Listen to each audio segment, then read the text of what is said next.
के लिए और गरीब के लिए और अपने समाज और संस्कृति के लिए काम करता है।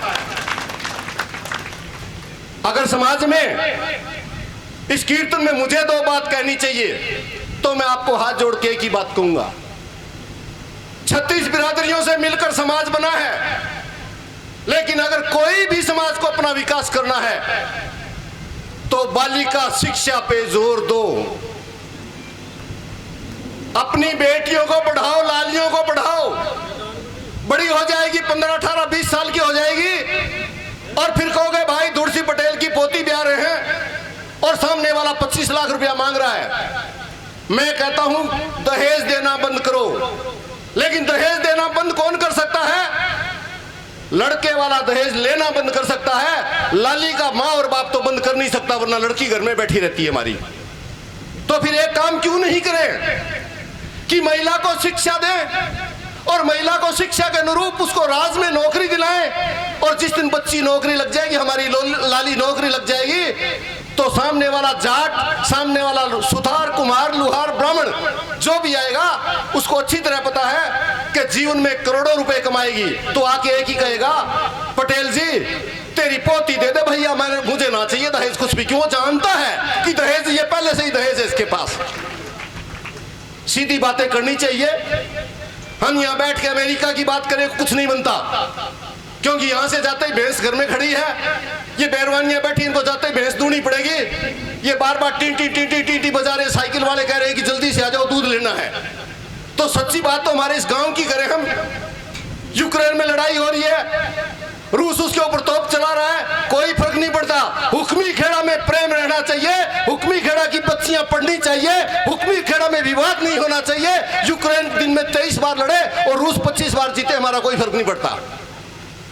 और एक बड़ा दुर्भाग्य आजकल, जिसको ये पता नहीं है कि हिंडौन गांव के, हिंडौन तहसील में कितने गांव हैं, वो सबसे पहले पंचायती अमेरिका की करता है। अरे तेरे गांव की सोचना, तेरे अमेरिका में तेरी बुआ रहती है क्या? लंबी लंबी बातें करने से क्या बनता है? और इन नेताओं ने समाज का सत्यानाश करके छोड़ दिया, जो दूर के सपने दिखाते हैं और आप हम प्यासे और भूखे मरते हैं। यहाँ ये गांव एक किसानों के मसीहा का है। स्वर्गीय हेतराम जी डागुर यहीं के थे। याद उसको किया जाता है जो समाज के लिए काम किया करता है, वरना जो जन्मा है सो तो जाएगा। आज वो स्वर्ग में बैठे हैं, मैं उनके नाम पे आपको कहना चाहता हूं, अगर हमें सच्ची लड़ाई करनी है तो मुझे, आप मेरे गवाह हो, मुझे गवाही देने की जरूरत नहीं। इस दुनिया में कोई एक आदमी मुझे नहीं कह सकता कि किसी से मैंने 1 रुपया चंदा लिया होगा। एक भी अगर कह दे तो मैं मंच से भी उतर जाऊंगा। लेकिन ये पक्का कहना चाहता हूं, जब आप पे मैं इतना गरूर करता हूं, जब आप पे मुझे इतना मन के अंदर घमंड है, तो आप भी अपने पैरों पर खड़े होइए।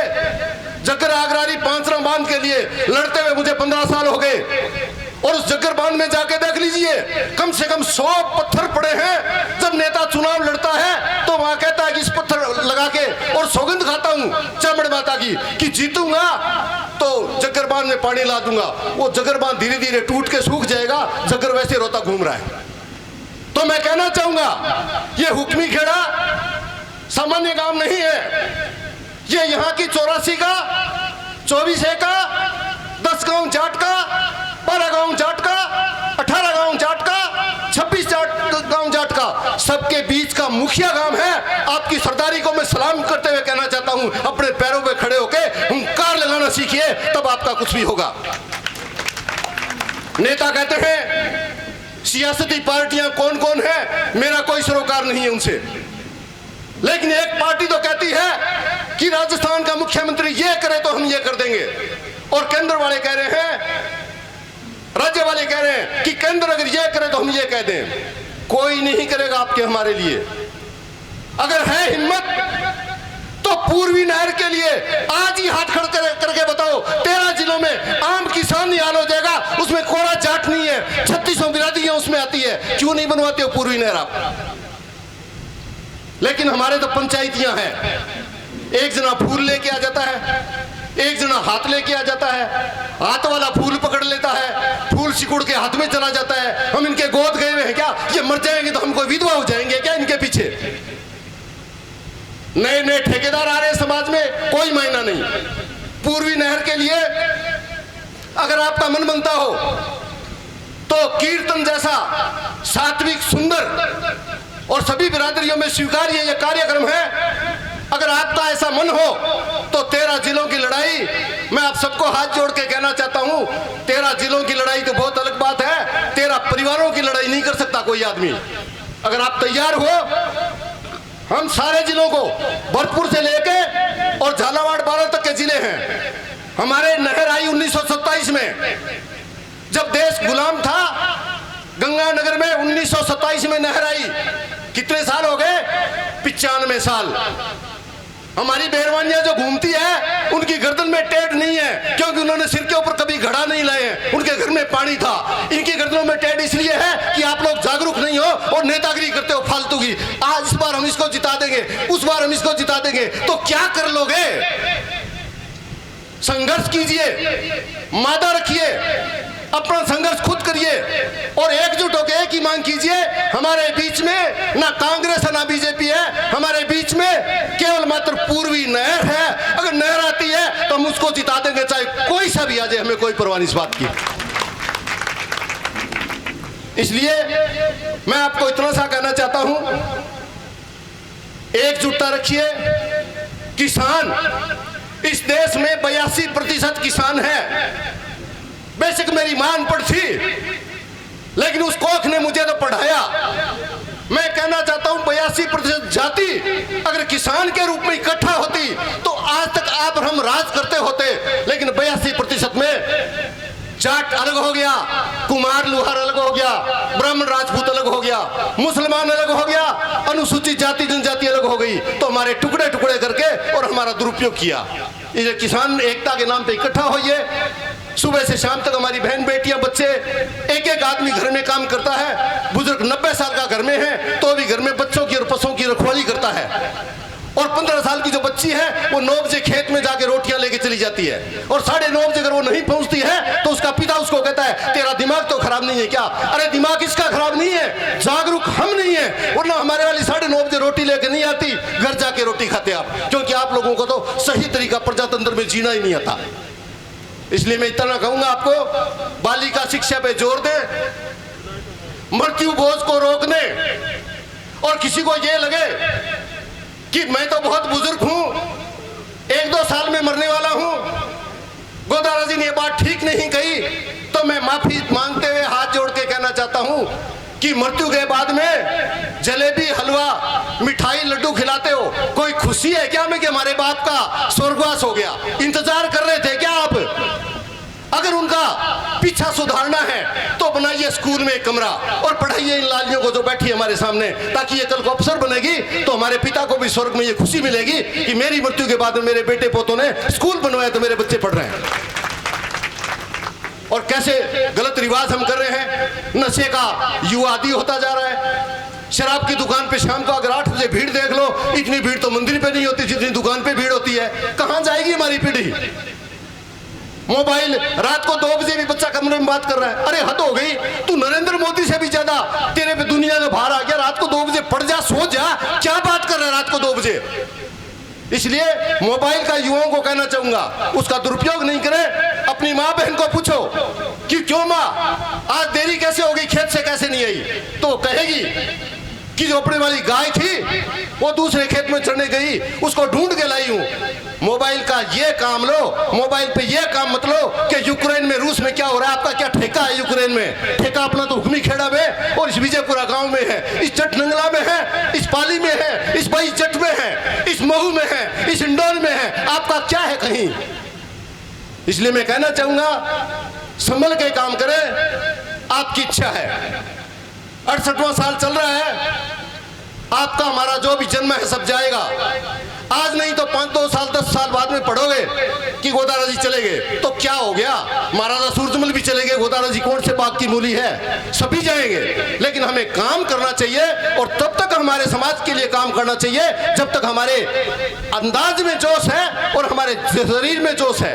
मैं हो सकता बूढ़ा हूं, लेकिन जब तक मेरे में जोश है तब तक मेरे में होश है, और मैं आप लोगों के बीच में यूं ही आता रहूंगा और यूं ही काम करता रहूंगा। आज ये कार्यक्रम में 12 भजन मंडली आई, हाथ जोड़ के उनका पूरा स्वागत करना चाहूंगा। जितना सा सामान मेरे पास है आपका भी उसमें हिस्सा है। किसी को कोई शिकायत हो, यहाँ की कार्यकारिणी बहुत पवित्र, बहुत सात्विक, बहुत सुंदर है। आप अपनी कोई भी समस्या हो आप यहाँ की कार्यकारिणी को बताएं। इस कार्यक्रम में मैं अच्छी तरह जानता हूँ, ये पंडाल लगना, ये लाउड स्पीकर लगना, ये सामने टीवी लगाना, ये दरिया बिछाना, ये मंच लगाना, ये हम जैसे अदने से लोगों के सिर के ऊपर फेंटे पहनाना, फूल माले लाना, ये महंगा काम है। इसलिए अगर कार्यकारिणी और समाज के सभी लोग आज्ञा दें तो मैं आज इस कार्यक्रम में 31,000 रुपया देना चाहता हूं। आप आज्ञा दोगे तो ही दूंगा। पिछले कार्यक्रम में बैठे हैं क्या यहाँ लहसोड़ा वाले, कोई बैठे हो? ओढ़ में आया था मेरे पास कि 15-20 दिन से पैसे नहीं, 2 रुपए सैकड़े से पैसे ले लो भाई, 350 रुपए ब्याज के होते हैं, वो भी दे दूंगा आपके। क्यों, हमने तो 1.5 रुपए सैकड़े में लिए हैं, 1.5 में दिए। मेरे माँ बाप के सोना चांदी भी 1.5 रुपए में कर्जा ही रहा था, कोई खास बात नहीं है। इसलिए आज मैं उधार नहीं कर रहा हूँ, ताकि कम से कम हुक्मी खेड़ा वाले ये तो नहीं कहे कि आपने 15 दिन लेट कर दिया। मैं तो आप ही का हूँ, आप ही के बीच में हूँ, आपने मुझे बुलाया है। मेरे साथ में विशेष रूप से रमेश सिंह मोरानी आए हैं, ये बड़े उद्योगपति हैं। आप सोचते होंगे पैसे कहां से लाते हैं, इनसे लाता हूं। और कहां से लाता हूं? आपसे थोड़े ही लाता हूं पैसे। और एक खुशी की बात बताना चाहूंगा, इन्होंने खंडार से कजानीपुर तक का 26 किलोमीटर लंबी, ये जो आपके पास से नदी गुजरती है, 26 किलोमीटर लंबी इनके पास में बजरी की माइंस है। और मैं आपको आमंत्रित करूंगा, जो अच्छे शरीर से अच्छे, दिमाग से अच्छे, मजबूत बच्चे हो, 100 बच्चों को नौकरी दूंगा। माइंस तो इनकी है और 14 हमारी। इसमें आपको कोई शिकायत है क्या? मैं आज इनको इसलिए लेके आया, मैंने कहा रमेश जी भाई साहब, अलग अलग जात के अलग अलग काम होते हैं। आप जात के सिंधी हो, हाँ, तो आप तो व्यापारी हो। बजरी, मैंने कहा गीत गाने से नहीं रुकती, बजरी की चोरी लठ से रुकती है। और जाटनी के तो जन्म लाठी लेके ही पैदा हुआ है, एक बार चोरी करके तो बता दे। रमेश जी ठीक बात है क्या? मैंने 100 की घोषणा की, कोई बुरी तो नहीं। ले आओ 100 बच्चे, 20,000 रुपए महीने के आएंगे तो 20 लाख रुपए आएंगे। जब 20 लाख आएंगे, इस क्षेत्र में बच्चों के चेहरों पे रंगत नहीं आ जाए तो मेरा अपना नाम बदल देना। इसलिए मैं कहना चाहूंगा, आपके बीच में आया, आपने मुझे सुना, समझने की कोशिश करें, अंतर्मन की बात को समझें। आप अपना प्रतिनिधि विधानसभा में भेजें। बेशक ये आरक्षित सीट है आपकी, तो आरक्षित सीट है तो क्या पाप हो गया? आरक्षण वाले भी हमारे ही हैं, कोई किसी दूसरे के नहीं है, ये व्यवस्था है। तो मैं तो इतना ही कहना चाहता हूं कि एक बार बरोसी जीत जाता है और एक बार राजकुमारी जीत जाती है। क्यों, हमारे ये गोद आए हैं क्या दोनों? ये पड़ोसी तो बूढ़ा हो गया, 90 साल मर गया, तो क्या हम विधवा हो जाएंगे? अब दूसरा छांट लेंगे, क्या बात हो गई? इसलिए मैं कहना चाहता हूं, अगर महासभा का कहना मानते हो तो आपके बीच का जाटव मैं लाके दूंगा। आप 36,000 खड़े हो जाना, रात को नहीं जीत जाए तो मेरा नाम बदल देना। और ऐसे आदमी को जिताइए जो आपकी सेवा करता हो। ऐसे आदमी को मत बताइए कि जो हाथी पे चढ़ के जीते और धीरे से कांग्रेस के हाथ में कूद जाए और कांग्रेस से जीते फूल के अंदर बैठ जाए। क्यों, कमला माँ है क्या तेरा नाम जो कमल के अंदर जाके बैठ गई? इन दल बदलुओं से दूर रहिए, निर्दलीय अपना आदमी लाइए, 36 के 36,000 इकट्ठे होइए, एक जने का हाथ पकड़िए, 72,000 वोट डलाइए। आदमी क्या, मैं कहता हूँ गाय और भैंस को जिता सकते हो आप, तो आप में इतनी ताकत है। इसलिए मजबूती से रहे, अपना प्रतिनिधि लाए, बालिका शिक्षा पे जोर दे, मृत्यु भोज को रोके, शांति रखें, प्रेम रखें, भाईचारा रखें, विवाद नहीं करें और अधिकतम जोर जो दे वो बच्चों को शिक्षित करके इंसान बनाने की बात करें। जो भी महिला की कोख से जन्मा है आदमी सभी है, लेकिन इंसान बनने के लिए जब तक तालीम का झोंक नहीं लगता तब तक वो इंसानियत को नहीं समझता। वो अपने घर बार के द्वार के अंदर ये देखता है कि मेरा परिवार, मेरा दादा दादी, माँ बाप, लाली भाई, इसके अलावा नहीं सोचता। आप उसका दायरा बढ़ाइए, सोचने का दायरा बढ़ाइए। और इसी तरह जब भी कोई कार्यक्रम हो आप मुझे बुलाइए। मेरा 3 दिन कार्यक्रम 14, 15 और आज 16, 3 दिन मेरा कार्यक्रम आंध्र प्रदेश की राजधानी हैदराबाद में था। मैं व्यापारी हूं, मैं खेत में जाने वाला जाट नहीं हूं। आपके साथ में मारवाड़ी हिंदी बोलता हूँ, हवाई जहाज में बैठता हूँ तो अंग्रेजी भी बोलता हूँ, और कर्नाटक में जाता हूँ तो कन्नड़ बोलता हूँ, और तमिलनाडु में जाता हूँ तो तमिल बोलता हूँ, और सरदारों में जाता हूँ तो पंजाबी बोलता हूँ, और घने जो टेढ़े मेढ़े होते हैं ना उनको मारवाड़ी में डांटना भी मुझे आता है। इसलिए मैं कहना चाहता हूं कि अगर ये सब बातें हमारे बीच में हैं तो हम लोगों को एक पक्का सा ध्यान रखना है। मैं मेरे कार्यक्रम को छोड़ के आपके बीच में इसलिए आया कि ये मेरे अंदाजे में डाकुरों का इस पट्टी में लास्ट गांव होगा, जहां तक मुझे ख्यालात है। क्यों, मैं मकानों के नाम पढ़ के देख लेता हूं, जहां तक होगा इसके बाद में शुरू है सब कुछ ही। कोई डाकुर होगा, कोई गोदारा होगा, कोई पटेल होगा, कोई सोलंकी होगा। सोलंकियों को बहम भी है कि ये भरतपुर वालों को रिश्तेदार है, वो इनको जानते ही नहीं है। लेकिन जो भी होगा कोई बात नहीं, ये तो रिश्ते होते रहते, मजाक की बातें चलती है। आप प्रसन्न रहे अपने घर में, मुझे बुलाया, 4 शब्द मैंने आपको अपना समझ के कहा है। अगर आपको कोई अल्फाज ठीक नहीं लगा हो, इस मंच से ही दोनों हाथ जोड़ के आपसे माफी मांगूंगा, क्योंकि मेरा उद्देश्य आपका दिल दुखाना नहीं है। मेरा उद्देश्य है आपके अंदर जो सोया हुआ किसान है उसको जगा देने का है। मेरे अंदर जो पिता का जो अंदर आपके दिल सोया हुआ है, हमारी लालियों के लिए जगाने का मन है। आप बच्चों के प्रति जागरूक होइए, सेवा कीजिए, प्रेम रखिए, नशे से दूर रहिए, और मेरे जैसे अपने से आदमी को बुला के सम्मान करते हो, सदा इंसान मानूंगा। नमस्कार मानना, राम राम मानना, धन्यवाद। हाँ साहब।